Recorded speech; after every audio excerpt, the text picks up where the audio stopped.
بسم اللہ الرحمن الرحیم۔ السلام علیکم۔ آج ہمارے گاؤں میں بہت ہی برا اور شاید ابھی تک اس گاؤں کی تاریخ کا سب سے زیادہ ظالم حادثہ ہوا تھا، اور میں حیران تھی کہ سب میں میرا شوہر سب سے آگے تھا۔ آج میں نے اپنے شوہر کا ایک ایسا روپ دیکھا کہ میں حیران رہ گئی۔ اب تو میں اسے اپنے بچوں کے لیے بھی خطرہ سمجھ رہی تھی، کیونکہ اگر اس کا دماغ اس لیول تک جا سکتا تھا تو اس کا مطلب کہ وہ کوئی اچھا آدمی نہ تھا۔ جب وہ واپس آیا تو ہاتھ منہ دھو رہا تھا۔ میں نے کہا کہ کر آئے ہو ظلم؟ تو کہنے لگا کہ وہ ظلم تھا یا جو اس لڑکی نے کیا وہ ظلم تھا۔ ارے گھر گھر میں بیٹیاں ہیں، ہمارا پورا گاؤں بیٹیوں سے بھرا ہوا ہے۔ ایسے میں اگر ایک لڑکی غلط قدم اٹھائے گی تو باقیوں پہ کیا اثر پڑے گا؟ اتنا بھی کیا غلط قدم اٹھا لیا تھا اس نے، ہو سکتا ہے اس میں اس کا قصور نہ ہو۔ وہ کہنے لگا کہ جو بھی ہوا بہت اچھا ہوا، اور اس کی ماں، وہ جس کا نام حور رکھا ہے، انہوں نے لگتی کہیں سے بھی وہ حور نہیں۔ اس کا بھی آج غرور ٹوٹ گیا۔ مجھے میرے شوہر کی باتیں اور اس کا لہجہ بہت عجیب لگ رہا تھا۔ ہمارے گاؤں میں جو یہ ظلم کیا گیا تھا، پتہ نہیں اب اس کا نتیجہ کیا نکلنے والا تھا، کیونکہ جس سرزمین پر ظلم ہو جاتا ہے پھر وہاں پر کچھ اچھا نہیں ہوتا۔ لیکن مجھے نہیں پتا تھا کہ اس کا نتیجہ اتنا برا نکلے گا۔ سمن نامی اس لڑکی کو مٹی کے حوالے کر دیا گیا۔ کیسے کیا، کس طرح کیا، یہ پورا گاؤں جانتا تھا۔ اسے اس دنیا سے روانہ نہیں کیا گیا تھا، بس مٹی میں ڈال دیا گیا تھا۔ یہ ایک بہت بڑا ظلم تھا۔ اس کی ماں حافظ قرآن عورت تھی، اس کی شادی بہت کم عمری میں ہوئی تھی، اس لیے وہ ابھی جوان تھی۔ آج اس نے اپنی اولاد کا یہ حال دیکھا ہوگا تو اس پہ کیا گزری ہوگی۔ سارے گاؤں کی لڑکیوں کو مفت میں قرآن حفظ کروایا کرتی تھی۔ اتنی اچھی عورت میں نے آج تک نہیں دیکھی تھی، لیکن جیسے ہی اس کا ذکر ہمارے گھر میں ہوتا تھا میرے شوہر کو تو جیسے آگ لگ جاتی تھی۔ وہ جلتے توے پہ لوٹنے لگتا تھا، کہتا تھا کہ اس عورت کا نام اس گھر میں نہ لیا کرو۔ میں نے کہا کہ یا تو وہ اس محلے کی کوئی سب سے بد کردار اور بری عورت ہوتی تو ہم کہتے کہ ہاں اس کا نام لینے سے آپ کو مسئلہ ہے، لیکن وہ تو پورے علاقے کی سب سے نیک اور پارسا عورت ہے۔ اس کا تو شوہر بھی اسی دنیا میں نہیں ہے، پھر بھی بیچاری کس طرح اپنے گھر کا چولہا چلا رہی ہے، پھر اس کا نام لینے سے آپ کو غصہ کیوں آ جاتا ہے؟ میرا شوہر کہتا تھا کہ یہ سب کچھ تمہارا معاملہ نہیں ہے، تم اس سے دور ہی رہو تو اچھا ہے۔ اس کی باتیں مجھے تو عجیب ہی لگتی تھی۔ اپنی ساس سے بھی پوچھا لیکن وہ بھی کچھ نہیں بتاتی تھی۔ میری بھی 2 بیٹیاں تھیں اور دونوں ہی اب جوانی کی طرف جا رہی تھی۔ بہت خوبصورت تھی، اچھی لڑکیاں تھیں۔ میں نے 2 بیٹیاں ہی پیدا کی تھیں۔ میرے شوہر کو بیٹیوں سے کوئی مسئلہ نہیں تھا۔ وہ یہ نہیں کہتا تھا کہ بیٹیاں کیوں پیدا ہوئی ہیں، بیٹا کیوں نہیں پیدا ہوا۔ اور اب ہماری عمر بھی نکلی جا رہی تھی۔ اگر اب ہم لوگ پھر سے بچے کے معاملے میں پڑتے تو لوگ باتیں کرتے کہ بیٹیاں جوان ہو رہی ہیں اور انہوں نے ایک بچہ پیدا کر لیا۔ ہر معاملے میں میرا شوہر اچھا تھا، مجھ پر کبھی ہاتھ نہیں اٹھایا، کوئی بیجا پابندی نہیں لگائی، زیادہ لڑائی جھگڑا بھی نہیں کیا۔ لیکن اس عورت کے معاملے میں اس سے زیادہ برا انسان کوئی نہیں تھا، اور آج جو اس نے کیا اس عورت پہ بہت بڑا ظلم تھا۔ یہ ظلم میرے شوہر نے اکیلے نہیں کیا تھا، سارے گاؤں والے ملے ہوئے تھے، لیکن یہ سب سے آگے تھا۔ پورے گاؤں میں یہ خبر پھیلی ہوئی تھی کہ حور کی بیٹی سمن کم عمری میں ہی بنا شادی کے بنا شوہر کے حاملہ ہو گئی۔ بچہ کس کا تھا کسی کو بھی معلوم نہیں تھا۔ لوگوں نے وہی کیا جو ہمارے معاشرے میں آج کل بہت زیادہ ہو رہا ہے، قانون کو ہاتھ میں دیا اور اسے سزا دے دی۔ حور تب سے پتھر بنے بیٹھی تھی، پتہ نہیں اس کی کیا حالت ہوگی۔ میں اس کے گھر جانا چاہتی تھی، اس سے معافی مانگنا چاہتی تھی اور اسے تسلی دینا چاہتی تھی، کیونکہ میں بھی بیٹیوں والی تھی۔ لیکن اگر یہ بات میرے شوہر کو پتہ چل جاتی تو وہ تو مجھے طلاق ہی دے دیتا۔ یہ وہی بات تھی کہ اگر آگ سے کھیلنے والا معاملہ تھا، کیا مجھے ایسا کرنا چاہیے تھا؟ میں اس نتیجے پر پہنچی کہ مجھے نہیں جانا چاہیے۔ کیا تمہیں کو موقع دوں اور اسی موضوع پہ اس کو چڑھاؤں جس پہ وہ سب سے زیادہ چڑھتا ہے؟ اس لیے جو ہوا اسے بھولنے کی کوشش کرنے لگی۔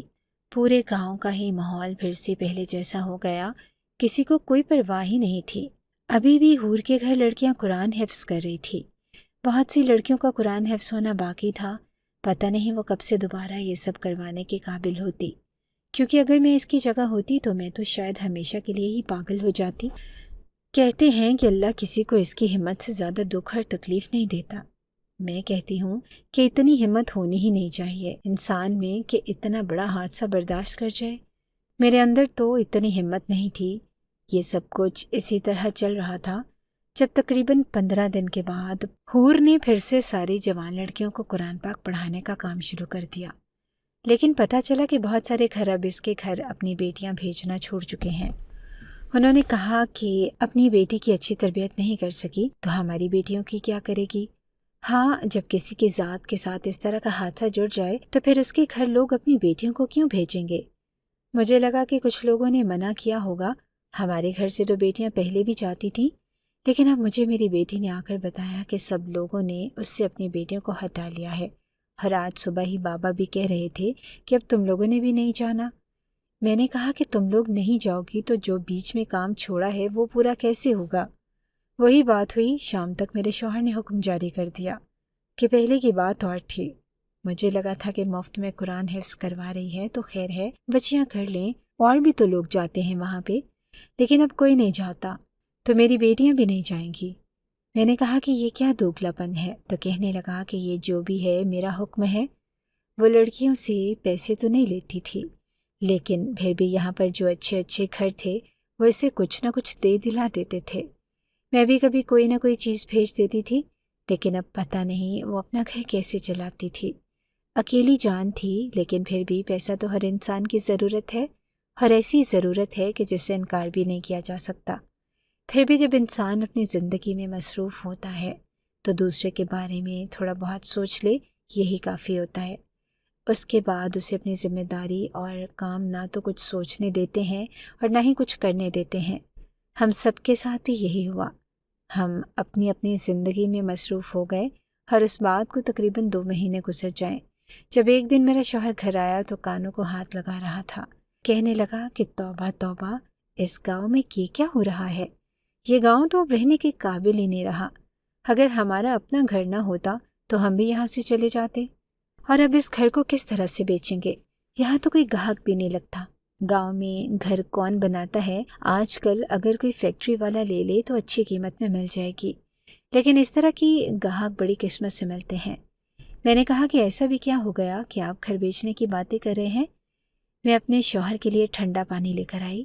اس نے آدھا گلاس پیا، آدھا گلاس مجھے واپس کر دیا، اور میں اس گلاس سے پانی پی رہی تھی۔ کہنے لگا کہ وہ خرم کسائی ہے نا، اس کی کم عمر بیٹی ماں بننے والی ہے۔ ابھی میں نے یہ بات ہی سنی کہ میرے منہ سے پانی باہر ہی نکل پڑا۔ اس نے کہا کہ ہاں، میری بھی یہ خبر سن کے ایسے ہی حالت ہوئی تھی، کیونکہ اس لڑکی کو ہم اچھی طرح جانتے ہیں۔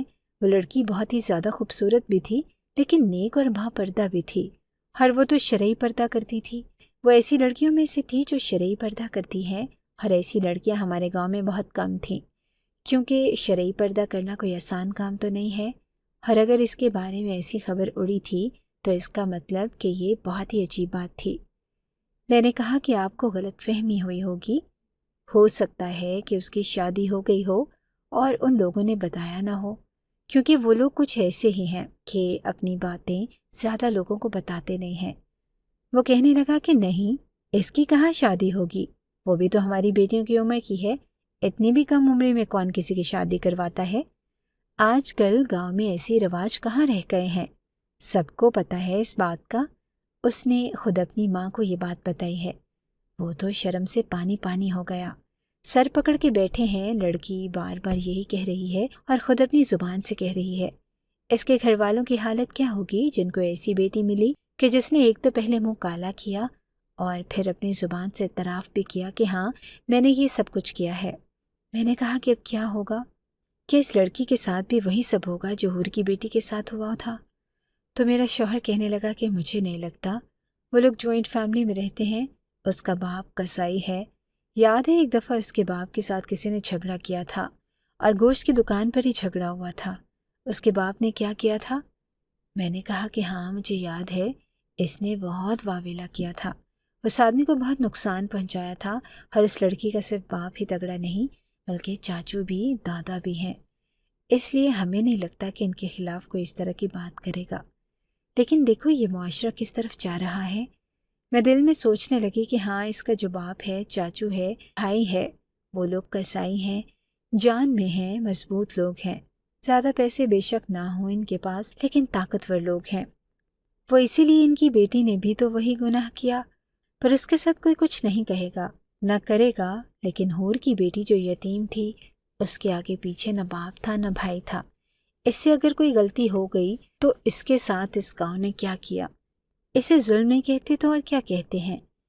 یہ خبر سن کر میں بھی بڑی حیران ہوئی تھی۔ کہہ رہے تھے کہ کچھ دن تک جرگا بیٹھے گا اور بات کی جائے گی کہ کیا ہوتا ہے، لیکن ابھی تک ایسا بھی کچھ نہیں ہوا تھا۔ اس کی ماں بھی بہت اچھی خاتون تھی۔ ان کے گھر کا ماحول بڑا سخت تھا۔ مجھے نہیں لگتا تھا کہ ایسے جوائنٹ فیملی سسٹم میں رہ کے کوئی لڑکی اتنا بڑا کام کر سکتی ہے اور پھر اپنی زبان سے یہ سب کچھ بتا بھی سکتی ہے۔ عجیب سی بات تھی۔ میرے شوہر نے کہا کہ اپنی دونوں بیٹیوں پر نظر رکھو، پتہ نہیں ماحول کس طرف جا رہا ہے۔ میں نے کہا کہ آپ میری تربیت پہ شک کر رہے ہیں؟ تو اس نے کہا کہ تمہاری تربیت پہ شک نہیں کر رہا۔ تمہیں کیا لگتا ہے جن لڑکیوں نے یہ سب کچھ کیا ہے، سوائے حور کے، ان کی ماؤں نے ان کی تربیت بری کی ہوگی؟ حور تو خیر ہے ہی ایسی، اس نے تو بری تربیت ہی کی ہوگی، تبھی تو اتنا بڑا مکافات عمل ہوا اس کے ساتھ۔ لیکن یہ کسائی کی بیوی تو بڑی اچھی عورت ہے۔ میں نے کہا کہ مجھے تو آپ کی سمجھ ہی نہیں آتی، آپ کی ہر بات میں وہ حور کہاں سے آ جاتی ہے؟ اس بات نے میرا شوہر خاموش ہو گیا اور وہاں سے چلا گیا، اور ہماری بیٹیوں نے یہ بات سن لی۔ ہماری بیٹیوں کا نام سائرہ اور مائرہ تھا، دونوں ہی بہت اچھی لڑکیاں تھیں۔ انہوں نے کہا کہ امی، ابا کیا کہہ کر گئے ہیں کہ ہم پہ نظر رکھیں، کل کو ہم بھی کچھ برا کریں گے؟ میں نے کہا کہ نہیں بیٹا، ایسی کوئی بات نہیں، تم نے کیا سنا ہے، اور ویسے بھی بڑوں کی باتیں نہیں سنتے۔ وہ کہنے لگی کہ نہیں، ہم نے باتیں نہیں سنی، ہمیں آواز آئی کہ ابا کو ہم پہ بھروسہ نہیں ہے۔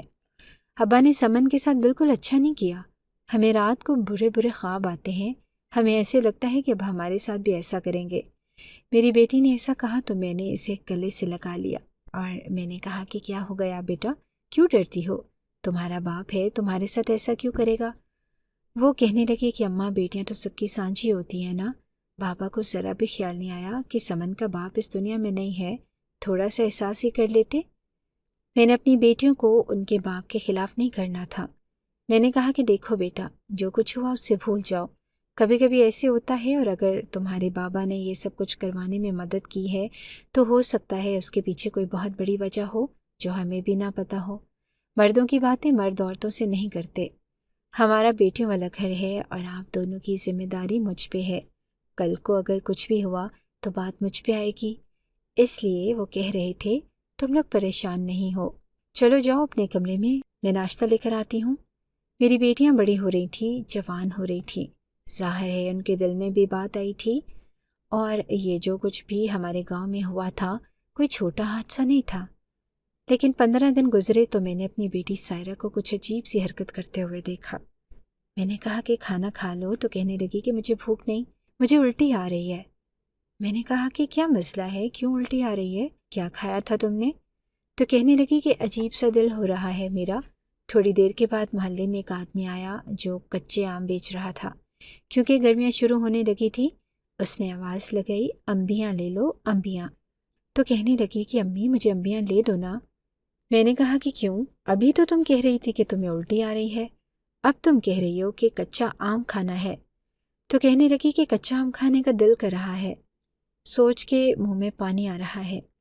میں نے کہا کہ خیر تو ہے، کیسی عجیب باتیں کر رہی ہو؟ کہنے لگی، کیوں امی، اس میں عجیب بات کیا ہے، لڑکیاں تو کچے آم کھاتی ہیں نا۔ میں نے کہا کہ تم لوگوں کو تو ایسی کوئی عادت نہیں ہے۔ اس نے کہا کہ آج بہت دل کر رہا ہے، اگر کچا آم کھانے کے لیے نہیں لے کے دے سکتی تو املی لے دے، وہ بھی نہیں تو لیمو ہی لے دے۔ میں نے کہا کہ تمہارا دماغ خراب ہو گیا ہے۔ مجھے اس پہ غصہ آ گیا اور میں نے اسے پیچھے دھکا دے دیا۔ اب میں اسے کیا بتاتی کہ مجھے اس پر غصہ کیوں آ رہا تھا؟ وہ تو ایسی حرکتیں کر رہی تھی جیسے حاملہ عورتیں کرتی تھیں، اور شروع میں ایسا ہوتا ہے کہ اچانک سے ہی بہت کھٹی اور نمکین چیزیں کھانے کا دل کرتا ہے، اور اتنا زیادہ دل کرتا ہے کہ انسان اس کے پیچھے پاگل ہو جاتا ہے۔ میری بیٹی بھی بالکل ایسی حرکتیں کر رہی تھی۔ پہلے ہی ہمارے گاؤں میں 2 واقعہ ہو چکے تھے۔ مجھے بہت ڈر لگ رہا تھا۔ میں نے اسے کچے آم لے کر نہیں دیے، لیکن جب میں نے اس کو دیکھا تو وہ کچن میں کھڑے ہو کے لیموں پہ نمک لگا کے کھا رہی تھی۔ میں نے اپنا سر پکڑ لیا اور سوچنے لگی کہ بات کیا ہے۔ 10-15 دن گزرے اور وہی بات جس کا ڈر تھا۔ ایک دن اس نے اس گھر میں اتنا بڑا طوفان برپا کیا کہ جس کا ہمیں اندازہ تک نہ تھا۔ ہم سب بیٹھے کھانا کھا رہے تھے، میری ساس، میرا شوہر، میری دونوں بیٹیاں اور میں۔ جب وہ کھانے کے ٹیبل پر ہی ایک عجیب سی بات شروع کر کے بیٹھ گئی، کہنے لگی کہ امی مجھے کسی لیڈی ڈاکٹر کے پاس لے جائیں۔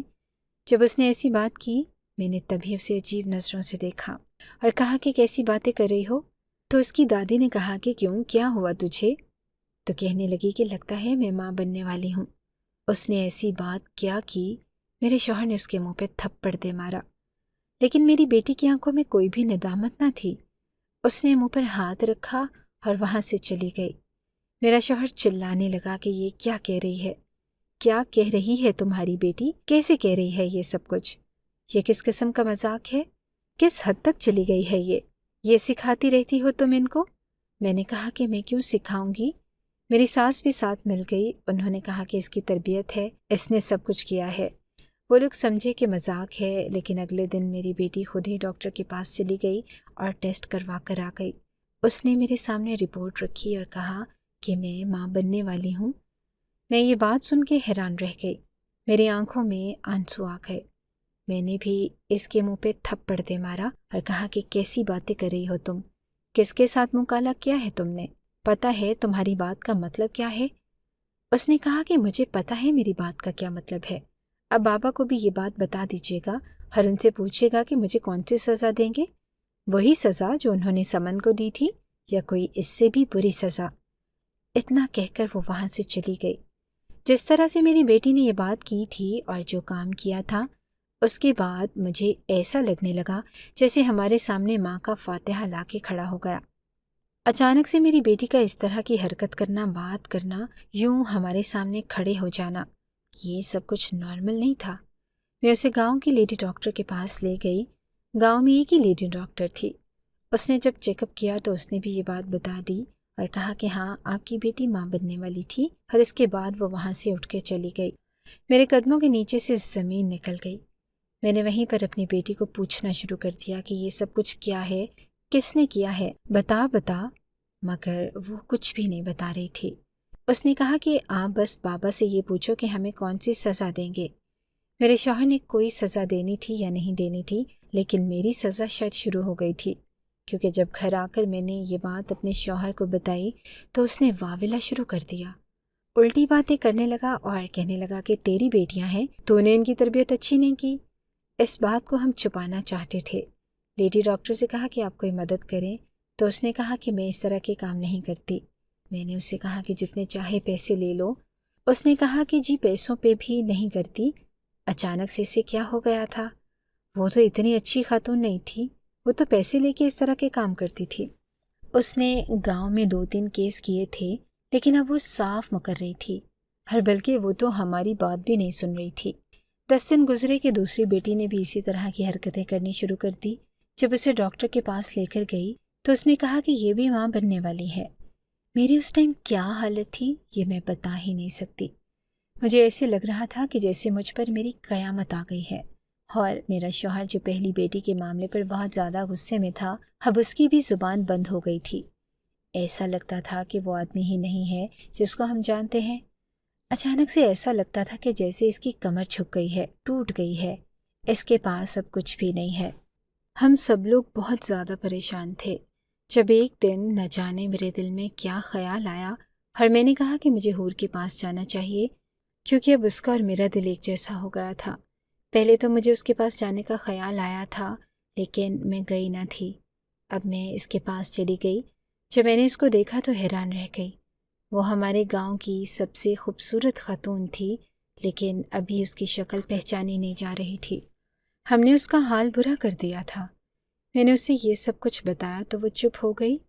اس نے کہا کہ تم جانتی ہو تمہارا شوہر مجھ سے اتنا چڑھتا کیوں ہے؟ میں نے کہا کہ نہیں، اور اس نے کبھی بتایا بھی نہیں۔ کہنے لگی کہ کیونکہ مجھ سے شادی کرنا چاہتا تھا اور میں نے اسے انکار کر دیا تھا، اور اس کا بدلہ اس نے میری اولاد سے لیا۔ میں نے تم سب میں سے کسی کو بھی بد دعا نہیں دی ہے، اور اس بات کا میں تمہیں یقین دلاتی ہوں، باقی جو اللہ کا اور تم لوگوں کا معاملہ ہو میں نہیں جانتی۔ جو میرے لیے قیمتی تھی وہ تو اس دنیا سے چلی گئی، بد کردار تھی نا وہ لڑکی، اس لیے تم سب نے اس سے اس گاؤں سے نکال دیا۔ تو پھر ابھی تو اس گاؤں میں اللہ کی طرف سے بڑے کرم ہونے چاہیے تھے، کیوں نہیں ہو رہا پھر ایسا کچھ؟ میں خاموش ہو گئی۔ میں نے کہا کہ میں تمہارا دکھ سمجھ سکتی ہوں۔ اس نے کہا کہ نہیں، تم میرا دکھ نہیں سمجھ سکتی۔ تم میرا دکھ تب سمجھو گی جب تمہارے سے بھی تمہاری بیٹی کو زندہ دفنا دیا جائے گا۔ یہ سن کے میرا دل بیٹھ سا گیا۔ مجھے ایسے لگا کہ جیسے میرے اندر سے جان نکل گئی ہے۔ میں وہاں سے واپس آ گئی، پر میرے دل کو کوئی سکون نہیں بلکہ اور بھی زیادہ پریشان ہو کر آئی تھی۔ اسی طرح اور 2-3 لڑکیوں نے بھی یہ خبر پھیلا دی کہ وہ ماں بننے والی ہیں، اور یہ ساری لڑکیاں ہی نہ صرف جوان تھیں بلکہ کم سنویں تھیں۔ اب یہ بات محلے کی مسجد تک چلی گئی، کمپنی تک چلی گئی، اور وہ لوگ اس نتیجے کو پہنچے کہ یہ سب کچھ اس لڑکی کی وجہ سے ہو رہا ہے۔ کہیں ہم نے اس پہ کوئی ظلم تو نہیں کر دیا جو اس کا نتیجہ اس طرح سے نکل رہا ہے؟ کیونکہ کوئی بچہ بھی یہ دیکھ کر بتا سکتا تھا کہ معاملہ کچھ اس طرح کا ہی لگ رہا تھا، جیسے ہم سب کو سزا مل رہی تھی۔ اس لیے اس کی قبر کشائی کرنے کا فیصلہ کیا گیا تاکہ پتہ چلے، کیونکہ قبر کشائی کر کے ہی پتہ چل سکتا تھا کہ اس کے ساتھ اچھا ہوا تھا یا برا۔ اگر وہ غلطی پر تھی تو پھر اس کی قبر کے معاملات دیکھ کے یہ بات پتہ چل جاتی، اور اگر ہم غلطی پر تھے تو ہمیں بھی پتہ چل جاتا۔ مسجد کی کمپنی میں یہ فیصلہ کیا کہ قبر کشائی کی جائے اور ایک دن مقرر کر لیا، اور اس دن سب لوگ موجود تھے۔ میرا شوہر بھی وہیں پر موجود تھا۔ جب قبر کشائی کی گئی تو ہر کسی کو یقین تھا کہ ہمارے گاؤں میں جو کچھ بھی ہو رہا ہے اس کا تعلق اس لڑکی سے نہیں نکلے گا، بلکہ اس گاؤں کی لڑکیاں ہی ایسی ہو گئی ہیں۔ ہر عجیب بات یہ تھی کہ جتنی بھی لڑکیاں حور کے پاس قرآن پاک حفظ کرتی تھیں، وہی ساری لڑکیاں اس طرح کی خبر سنا رہی تھیں۔ اس لیے جب لوگ کہہ رہے تھے کہ شاید جس نے اپنی بیٹی کی تربیت خراب کی اس نے باقیوں کی بھی ایسی ہی تربیت کی ہوگی، اس لیے یہ سب کچھ ہو رہا ہے۔ لیکن جب قبر کشائی کی گئی تو سامنے کا منظر دیکھ کے سب لوگ حیران رہ گئے، کیونکہ ان کو زیادہ دور نہیں جانا پڑا۔ معاملہ ہی ایسا تھا کہ پہلے ہی بات سمجھ آ گئی، کیونکہ جیسے ہی قبر کو کھودا گیا وہاں سے خوشبو اٹھنے لگی۔ وہ 3 مہینے ہو گئے تھے، لیکن میت اس طرح سے پڑی تھی کہ جیسے اس نے 2 منٹ پہلے ہی رکھا گیا ہو، بلکہ رکھا بھی نہیں گیا، ایسے لگتا تھا جیسے وہ سو رہی ہے۔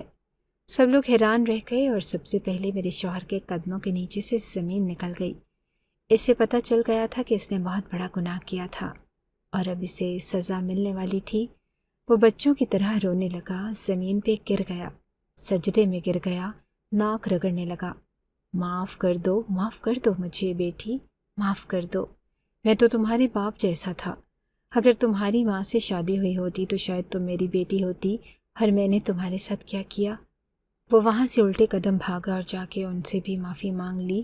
اس نے کہا کہ مجھے معاف کر دو، جب تک تم مجھے معاف نہیں کرو گی اللہ بھی مجھے معاف نہیں کرے گا۔ جب معاف کر دیا تو پھر سب لڑکیوں نے یہ بتایا کہ ہم سب جھوٹ بول رہے تھے اور لیڈی ڈاکٹر کے ساتھ ملے ہوئے تھے تاکہ اب سب لوگوں کو سبق مل سکے۔ اصل میں کوئی بھی لڑکی حاملہ تھی ہی نہیں۔ یہ خبر سن کے ہمارے دل کو سکون آ گیا، اور یہ ہمیں بہت بڑا سبق بھی مل گیا تھا۔ لڑکیوں نے کہا کہ حور ہماری استاد اور ان کی بیٹی بھی ہماری بہنوں جیسی تھی۔ ہمیں پتہ تھا کہ وہ لڑکی ہم سب سے اچھی تھی، لیکن اس کے ساتھ کچھ بہت برا ہوا تھا۔ کسی نے اس کے ساتھ ظلم کیا تھا۔ اس میں اس کا تو کوئی قصور نہیں تھا، لیکن جس پر ظلم ہوا آپ لوگوں نے بھی اس پر ظلم کیا۔ اس لیے ہم لوگوں نے آپ لوگوں کو سبق سکھانے کا پلان بنا لیا، کیونکہ وہ ہماری دوست تھی، ہم اس سے اپنی دوستی نبھا رہے تھے۔ یہ سب کچھ یہ واقعہ ہے بہت عرصے تک گاؤں میں مشہور رہا۔ حور نے سب کو معاف تو کر دیا، لیکن ہمارے دل میں یہ بات ہمیشہ رہے گی۔ پتہ نہیں آخرت میں ہمارے ساتھ کیا معاملہ ہوگا۔ ہماری بیٹیوں نے تو واقعی ہمارے قدموں کے نیچے سے زمین نکال دی تھی۔ اگر آپ کو ہماری یہ کہانی اچھی لگی ہے تو ہماری کہانی کو لائک کیجیے، اور اس طرح کی مزید کہانیاں سننے کے لیے ہمارے چینل کو سبسکرائب کیجیے۔ کہانی سننے کا شکریہ۔ آپ سے ملاقات ہوگی اگلی ویڈیو میں، تب تک کے لیے اللہ حافظ۔